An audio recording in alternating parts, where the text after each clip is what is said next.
So first of all, thank you very much, Abby, for organizing this, hosting it. We really appreciate it. Um, Today with me is Cynthia Rotzlowski. You can see her on the screen. She's Shoresh's Director General. She'll say a few things a little bit later. Uh, actually, next month will be exactly 10 years since we established Shoresh. Professor Eyal Kimchi and Eyal is from the Hebrew University. He's a microeconomist. I'm from Tel Aviv University. I'm a macroeconomist. My area of specialization is economic growth and international trade, specifically looking at the long-run trends of nations. And it's from that vantage point that we decided to create Showish because of a major concern on the viability of Israel when our children will be our age. It's a phenomenal country. It's doing exceptionally well in general. I'm not talking, we're not a political institution. Not going to go into that. But the long-term perspective is extremely problematic. Problematic. I can give you on just in one sentence, basically, about half the children in Israel are getting a third world education. They belong to the fastest growing parts of the population, which means that when they grow up, they're not going to be able to support a first world economy, not a first world healthcare sector, welfare sector, but also not an army, a first world army. And we saw our dependency on that the past year and a half, which means the issue here is not just a concern about a slide into becoming a third world nation.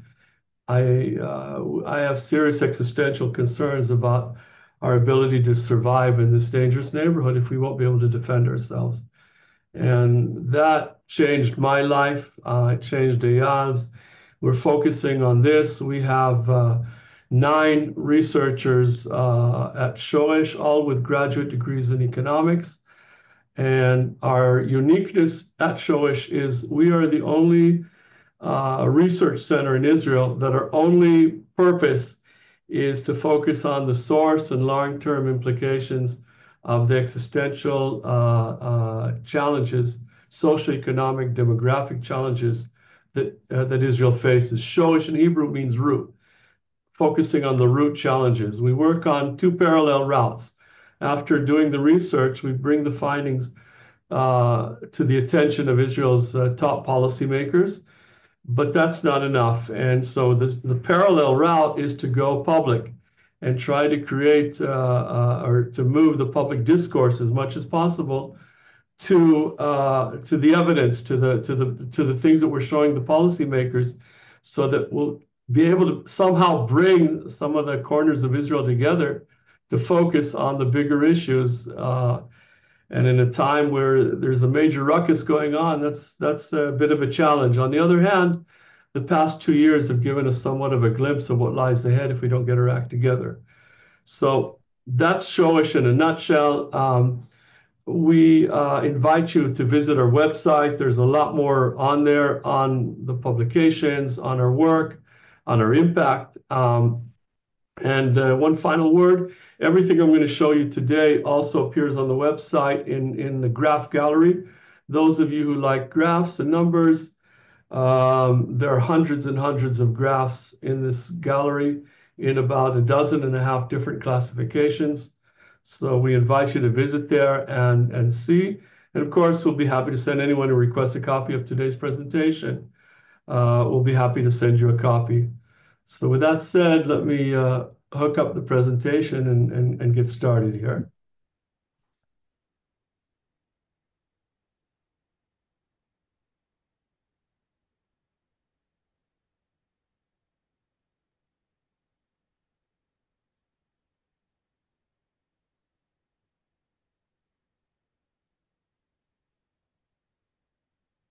Okay, so hopefully you can see some of the graphs in front of you. And let's get started. What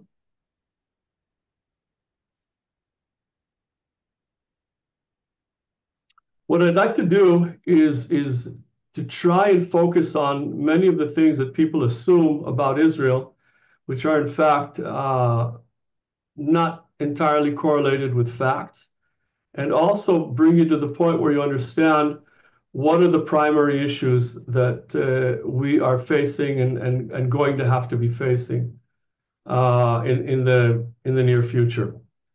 So the topics that I'm going to focus on, are we a startup nation, or are we just a nation with a lot of startups? One of the popular expressions in Israel the past year and a half after the war, or even the past 2 years, are we looking at a lost decade of the type that we had after the Yom Kippur War? Is that actually just a myth, or is it a fact? And one of the most important things, are we an educated country? We are the people of the book, but are we actually educated? Why is this a moment of truth? I'm going to focus on a number of topics in this area. I'm going to look at towns or municipalities in Israel and show you the demographic changes, the socioeconomic changes that they underwent, to give you a sense of how serious the issues are and how fast they're changing over time. Give you a look at the overall demographic direction of Israel, and also the unsustainability of what's happening, how unequal it is in a number of different aspects, and how unstable it is, and also show you a roadmap with 4 main points, what we need to do to get out of it. This is a roadmap that we showed every single one of the opposition political leaders this summer, every one of them, and also the education minister and the government, and so on. I'll get back to that at the end, but I first want to show you some of the main problems that we're looking at. So, are we a startup nation, or are we a nation of startups?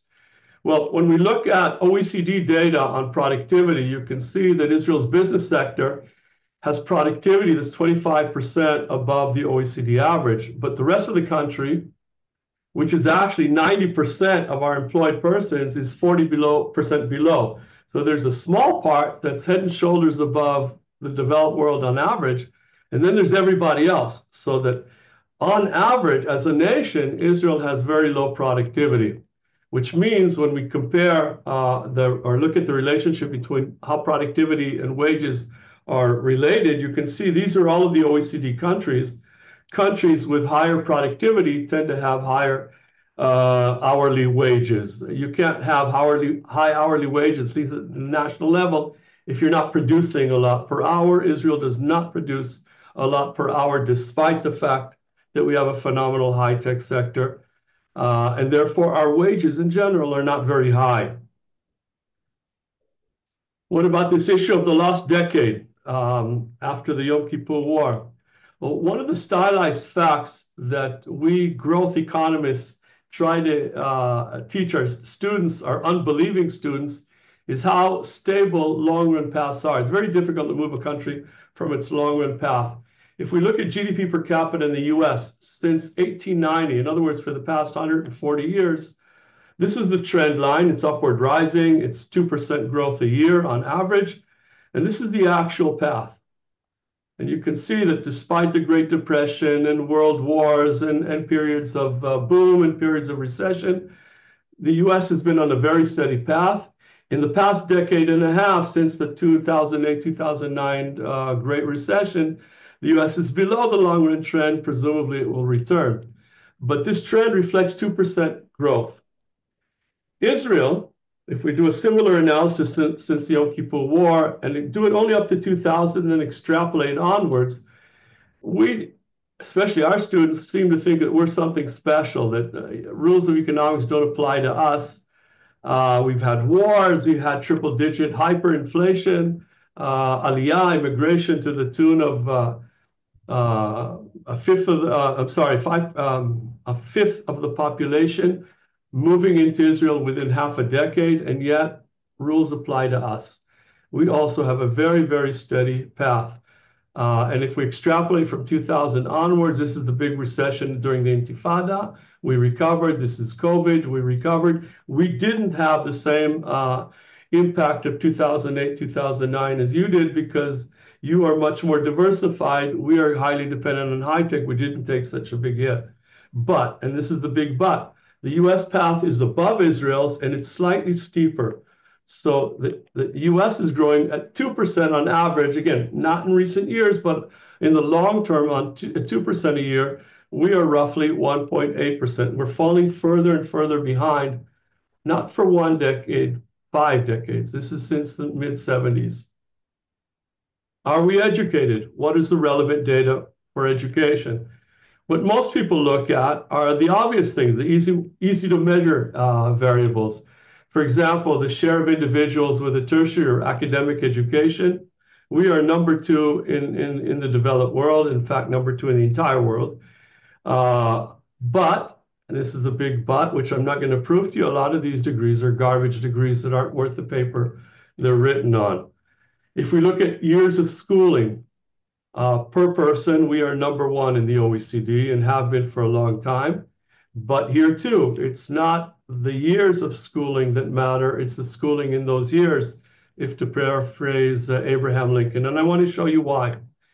A study by one of the major researchers in this field, Rick Hanushek from Stanford University, and a number of his co-authors has looked at the issue of education and economic growth for about 25 years now. And one of the things that they noticed is that when you look at education quantity, the relationship between education quantity, in this case, years of schooling, which we're number one at, 50 countries over 40 years, there's not much of a relationship. The regression is positive, but it's very weak. But if we replace education quantity with education quality, what do the kids actually know in the core subjects? In math, science, and reading, these are international exams, and you can see the very strong relationship here. Now, I'm not showing you a causal relationship, I'm showing you a simple relationship. They do, in fact, show causality. I can even show you causality if we have time at the micro level between what you study in high school and subsequent wages. The causality is there. It really matters what you know and not how many years it took you to study that or how many pieces of paper you have. So what is the actual level of education in Israel in the core subjects? For the past nearly 2 decades, since 2006, if we take all of the OECD countries who participated in nearly all of the exams, in fact, all of them participated in all the exams except 2 countries participated in 17 of the 18 exams. This is the average score over these 18 years, basically. And you can see that Israel is very close to the bottom. In fact, all the relevant countries that we're competing with are above us. But if you're thinking that this is because of the Haredim, because the Haredi boys don't even study the material, they don't take the exam, it's not. Had they taken the exam, we would be even worse. This is excluding the Haredim. We are way, way down there. And if we exclude the Haredi school system and we look at the other 3, the Jewish secular school system and the Jewish religious school, not Haredi school system, the top is our non-religious schools. They're below the majority of OECD countries on average. The religious schools, and again, this is religious non-Haredi, they're below 80% of the OECD countries. And the Arab kids in Israel, it's as though they don't belong to the developed world. They're performing way below many developed or third world countries. In fact, if you compare them just to Arab countries that participate in the most recent exam, our kids, our Arab-speaking kids, are below half of these countries. If we were to do something similar, you may have noticed that the US on average isn't doing that well. Of course, much better than us. But if you were to do a similar kind of example for the US, dividing the US to 4 groups like we did for Israel, whites, blacks, Asians, and Hispanics, this is what the US would look like. In other words, while on average the US isn't doing good, Asians and whites apparently get a very good education. Of course, there's a high variability, especially among the whites, but on average, like one of the top scoring countries. Way below are the Hispanics, although they're doing better than Israel. Below Israel are the blacks, but they're doing way better than the Arabs, who are doing better than the Haredim, or at least the Haredi boys. So that's just to give you a sense here of where Israel's at in this regard. And back to the point I raised when I began,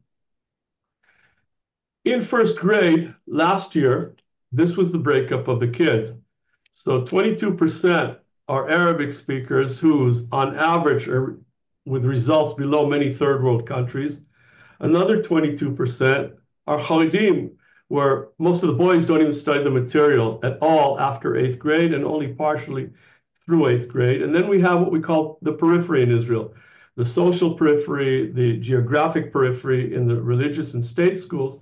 And that's what I meant when I said about half the kids today in Israel get a third world education, and that they belong to the fastest growing parts of the population. They have the highest fertility rates, which I'm going to discuss in a moment, making this basically an unsustainable trajectory that Israel is situated on unless we get our act together, and fairly soon. Now, I want to show you when we look at the towns in Israel, what do they tell us about the general direction that the country is headed? In other words, if we take a look at Israel's capital and look at the different streams of education, the share of kids in the secular Jewish primary schools was a third in 1988, 3.5 decades ago. It's fallen to 9% since then. It's just a free fall.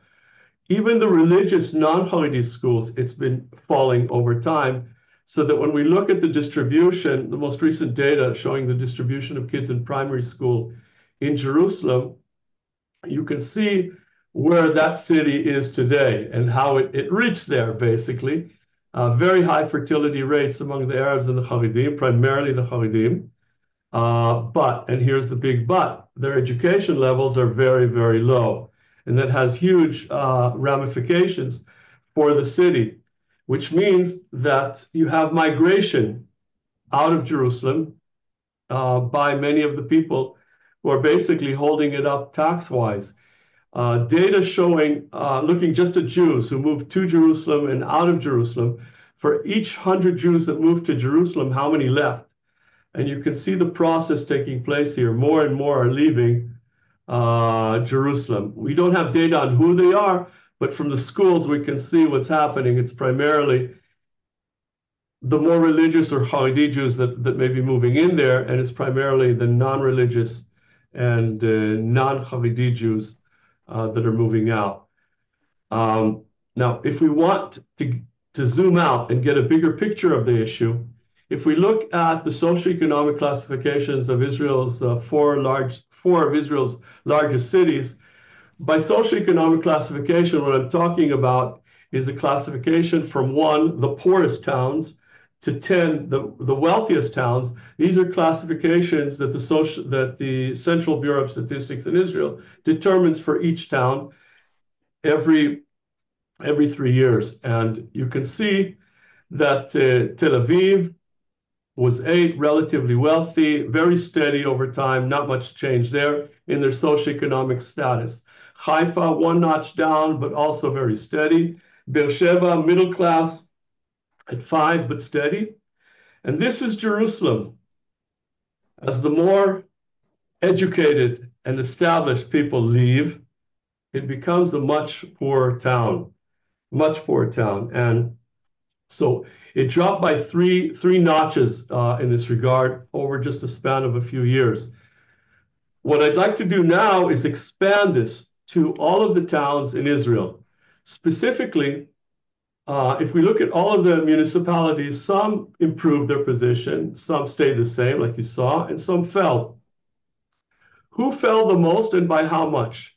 The towns that fell the most fell by 3 notches, like Jerusalem. There were 4 such towns. In addition to Jerusalem, 3 towns. One is called Beit Shemesh, the other is Arad, and the 4th is Givat Ze'ev. Now, they're dropping, and in a moment I'll show you the changes in their population mix over this period. And the direction that they're headed is toward basically towns that are Haredi from the get-go. They're already at the bottom of the socioeconomic ladder. And that's the direction that these towns are heading. And in a moment, you'll be able to see why. if we look at primary school pupils as an indication of the degree of Haredim in the town, because every kid has to go to school, to elementary school, um, we get an interesting picture. In Beit Shemesh, Jerusalem we saw, so I'm going to focus on the other three. In Beit Shemesh, for example, this is the picture in the year 2000. 36% of the kids were Haredim, just over a quarter secular, and the remainder were religious Jews. No Arabs lived in Beit Shemesh. This is just 24, 25 years ago, and this is last year. 85% of the kids in primary school are Haredim. Hardly any secular Jews remain, and very, very few religious Jews remain in Beit Shemesh. Arad, in the year 2000, was a secular town. 75% of the kids were secular Jewish kids. Only a fifth were Haredim. That's just 25 years ago. This is last year.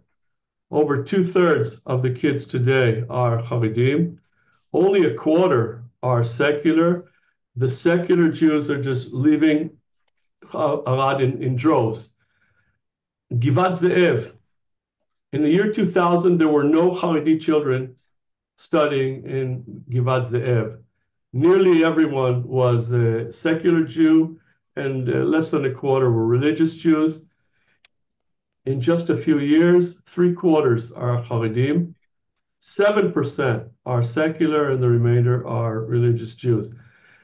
The process is very, very fast. There is an issue here because these towns are going to become like Jerusalem, basically unsustainable. Jerusalem receives increasing amounts from the state of Israel just to keep its nose above water. But Jerusalem has Israel to take care of it. What happens when Israel starts to look like these places, like Jerusalem? The migration is going to become a huge issue because who's going to want to fund this program? But also, the Haredim, when they move into a town, they don't abide by the live and let live rule. They basically live by our rules or get the hell out. If you're used to driving in your neighborhood on Shabbat and it becomes the Haredi neighborhood, forget about that. You'll be stoned. There is a problem here, and it's growing very, very quickly. This is in some of the towns. And in general, when we talk about Israel's demographic direction, these are fertility rates in Israel for all of the different groups. And you can see that the Haredim have 3 times the fertility rates of the secular Jews, the Druze, and the Christian Arabs, almost 3 times the traditional Jews. The Muslim fertility rates, for any of you who may be wondering, are in a free fall. They're at 3, but they've been falling drastically for the past 2 decades. They were at 6 alongside the Haredim a few decades ago. They are falling today. And basically, if you want to get a better idea of where we're headed, we have a government comprising 6 political parties, Likud and 5 others, 2 ultra-Orthodox and 3 Jewish supremacist parties. These are the fertility rates of the people that back these parties, basically. When we look at Haredim in general in Israel, their share in the population doubles every 25 years, every generation. This is an exponential function, basically. And most people, when we show this, have a difficulty comprehending, that, okay, there's more and more. It's not just more and more. The rate of increase is increasing. So just to highlight that, if we look at, say, grandparents at the age of 50 to 54, the Haredim comprise just 6% of that population group. Their grandchildren are already a quarter, just over a quarter of the infants and toddlers in Israel. They've been born. They're born. It's not a question of, projections into the future. The question is, what are they going to study? What kind of grown-ups will they be? Will they be able to support themselves? Will they be able to defend Israel? What's going to happen when these kids tomorrow morning reach school? And this issue that we've been pressing full court for the past decade has finally begun to reach the media in general in Israel.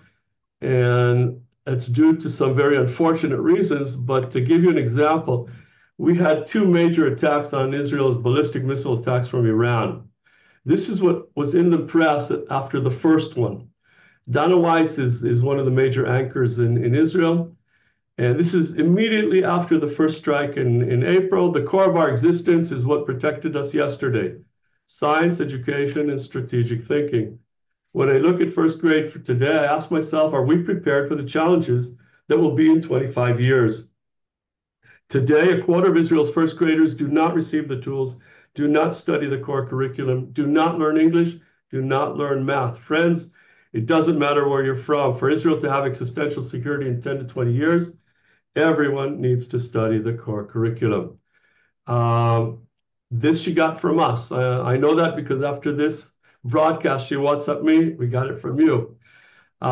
It's beginning to filter in. This is the marker. This is the Haaretz business section. Again, the day after the first Iranian attack. For those of you who don't read Hebrew, the major headline here is that the Iranian attack was stopped thanks to education and science, which the government is trying to. The lead here, the lower headline is saying Israel was able to shoot down 99% of the missiles because of technological advances and the alliance with the US. But the government insists on working against these advantages by weakening the schools, weakening higher education.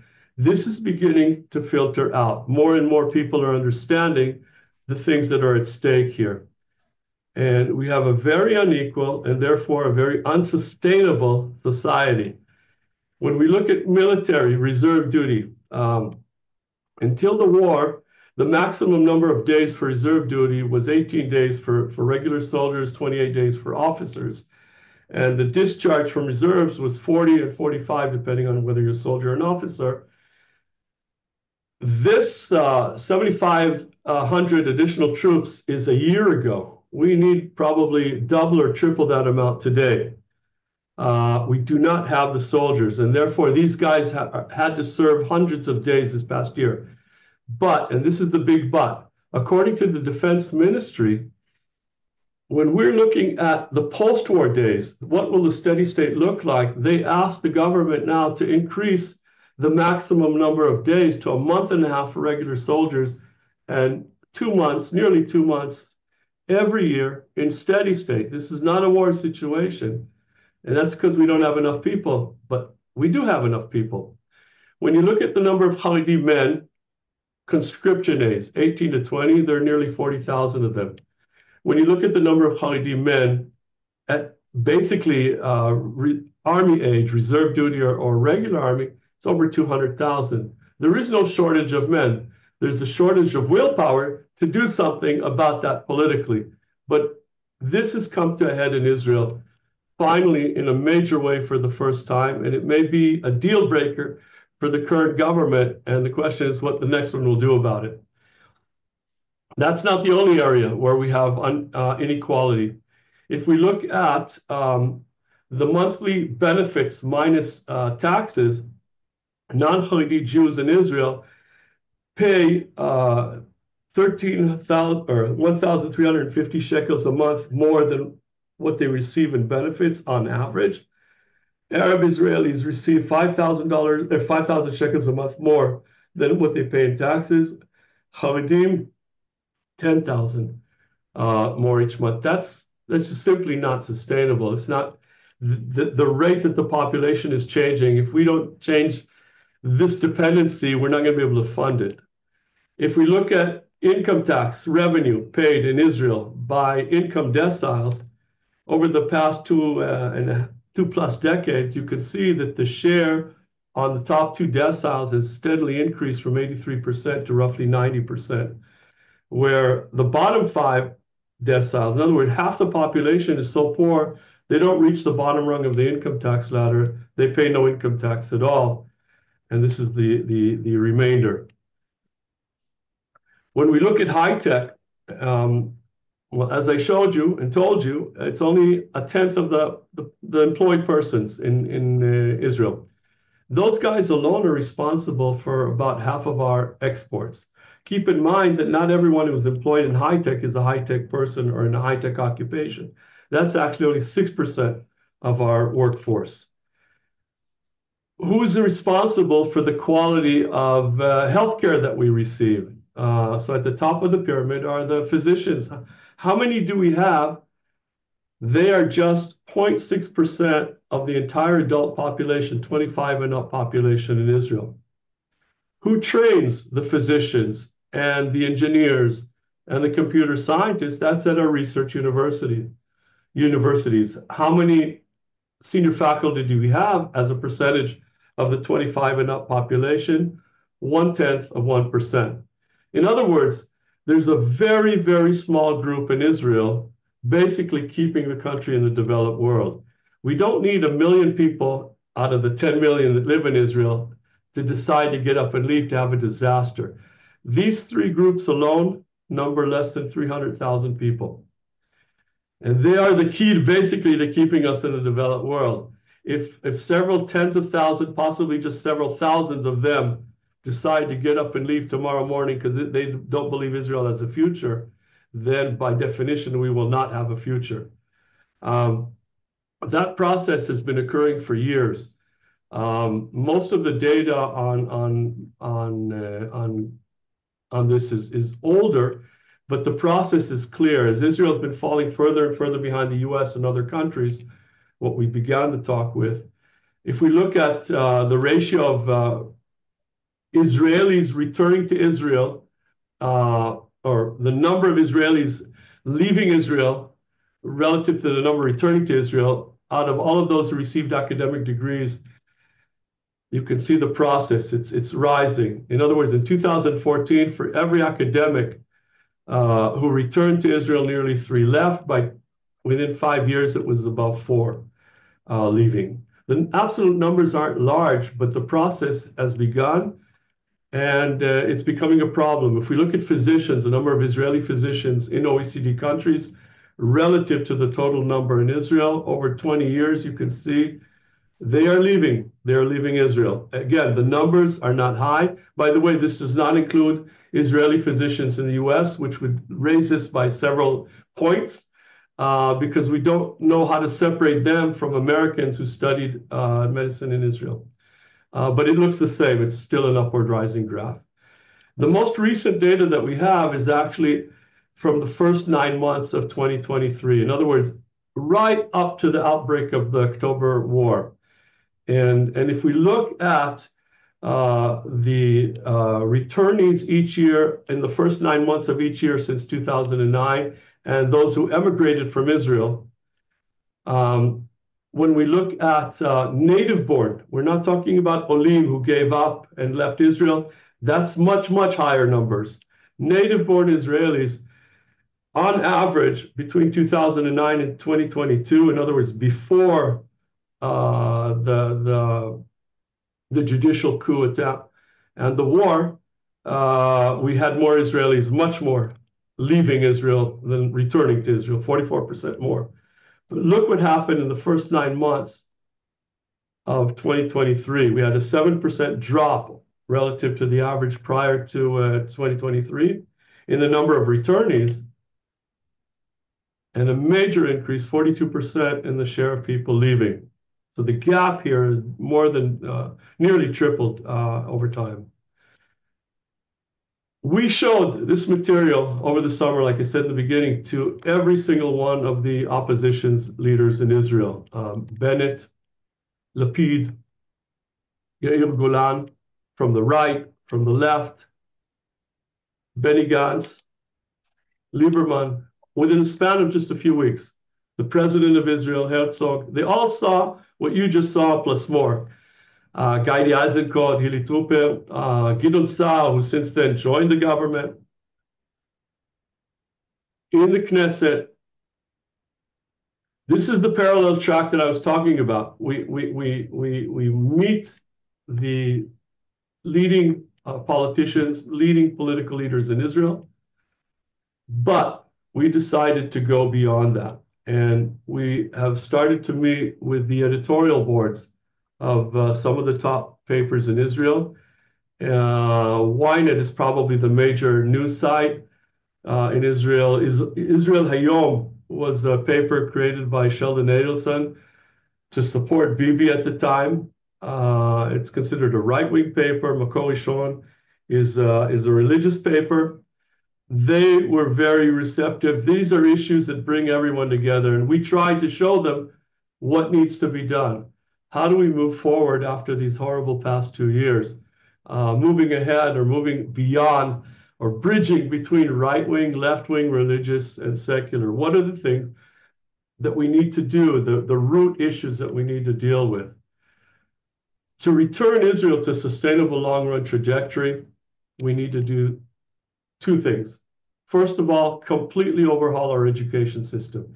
It's not just an issue of the Haredim. We need to upgrade the Common Core. We need to give better tools, better skills to the kids.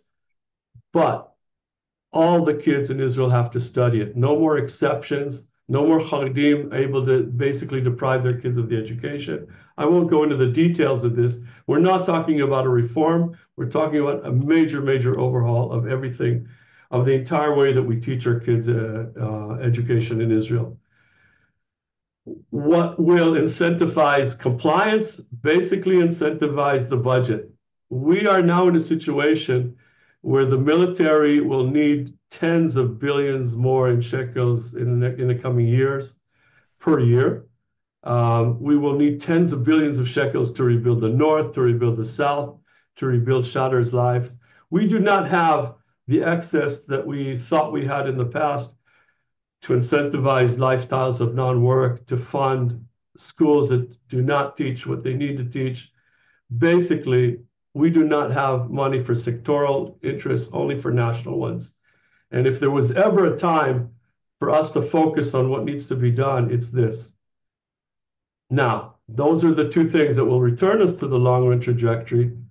But what will prevent the next government from overturning everything? We must have electoral reform. We need to do something to change our system of government. Right now, the fringes control everything. We have ministers that have no clue on the ministries that they had. No checks and balances between the Knesset and the executive is now trying to control the judicial as well. And we need a constitution to set this thing in stone so that no one will be able to change it. Now, no one will be able to change it is a time-sensitive issue. In 20, 30 years, the demography that I showed you will be able to overturn everything. That's why all of number 3 and number 4 do is buy us time for number 1, to fix the education system so that in 20, 30 years, we will not have a majority in Israel who will want to return us to what we've just seen in the past 2 years. So in answer to the questions that I showed you earlier and wrapping up, we are not a startup nation. We have a nation that has a lot of startups. Lost decade? No, it was 5 lost decades. And that's what we're staring at the face right now. Are we educated? Well, you tell me. If half the kids are receiving a third world education, does that mean we're educated? I don't think so. The municipal omens for Israel, the Haredi towns have Israel to support it, to support them, to defend them. We only have ourselves. If Israel becomes like the Haredi towns, it's the end of Israel. Our demographic direction, the Haredi population share is doubling every 25 years. Unequal, unsustainable, there's nothing to add to that. And what do we need to do? Basically, focus on 4 main things. This is the same thing we showed every single one of the political leaders, be they right-wing, left-wing. They all agreed to it. They all agreed to all 4 points. Some of them even said this is their platform, and yet they're not working together. We have to knock heads here and get their act together. So I'll turn the floor over to Cynthia to say a few words, and then be happy to entertain any questions, comments that you might have. Cynthia. So good morning, everyone, and thank you again for joining us. I would like to thank Abby very much from the bottom of our hearts for hosting Professor Ben David and sharing our insights with you this morning. I would also like to say that the work of the Shoresh Institution, it's not just about research. It's really about securing a sustainable and equitable future for all of Israel's citizens. I hope you were able to garner that from this brief presentation. Our work as the only independent and nonpartisan socioeconomic think tank focusing on the long-term socioeconomic challenges is made possible by supporters like yourselves. We have no government funding, and we're a small but very powerful and impactful think tank. We have 9 researchers, all holding advanced degrees in economics. I would like you to consider partnering with us in helping support our work. We have an opportunity, a matching grant from another supporting foundation that would enable any donation of any size to be doubling our impact. And contributions help us with our work for disseminating, reaching wider audiences, affecting the discourse in Israel on the long-term socioeconomic challenges we're facing. Our website is available, resource to you, and I will be very happy to send you, after this presentation, a copy of both the slides that Professor Ben-David shared today and the recording. So in addition to that, you may access our website, sign up for updates. We don't have many, but we do have a few every year when we have new research coming out. And of course, we're on social media. So please feel free to continue the conversation. We do make it to North America every once in a while. And if you would like to meet in person and continue the conversation face-to-face, we would be happy to do so. And also meet with other groups who you think may be interested in learning about our work.